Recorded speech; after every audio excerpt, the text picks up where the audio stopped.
কিরে সোহেল আর সোহাগ, তোরা দুজন কি রোজা আছু? মহাজন, আসলে আজকে আমি রোজা থাকতে পারি নাই। ও আচ্ছা। এ সোহাগ, তুই কি রোজা আছু? হ্যাঁ মালিক, আমি রোজা আছি। মাশাল্লাহ, যাক ভালো লাগলো। এই নে, এখানে 1,000 টাকা আছে, কাম শেষে বাড়ির নাকি ইফতার নিয়ে যাইস। ঠিক আছে মালিক। আচ্ছা, তাইলে দুইজন ভালোভাবে কাজ কর। আচ্ছা মহাজন, এ বস্তু ধর, বস্তু ধর। তুই তো 2,000 টাকা ভালো রে। আরে টিয়া তো তুইও পালো নি, মিথ্যা কথা বলি। মিথ্যা কথা কছো? তার মানে তুই রোজা নাই? আরে না পাগল, আমি তো রোজা নাই। কিরে, তোরা কেউ কি আজকে রোজা আছু?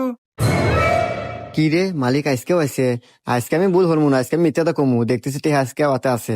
হ্যাঁ মহাজন, আমি আজকে রোজা আছি। আর সোহাগ তুই? না মহাজন, হ্যাঁ সাথে চেতন পাই নাই। ও আচ্ছা, তাইলে তুই এক কাজ কর, বাসায় যা, বাসায় যা, দেখ তোর ভাবি বিরিয়ানি রান্না করছে, যা খাওয়া দাওয়া করে আয়গা। আচ্ছা মহাজন, আমি আরই যাইতেছি। ধর ধর ধর।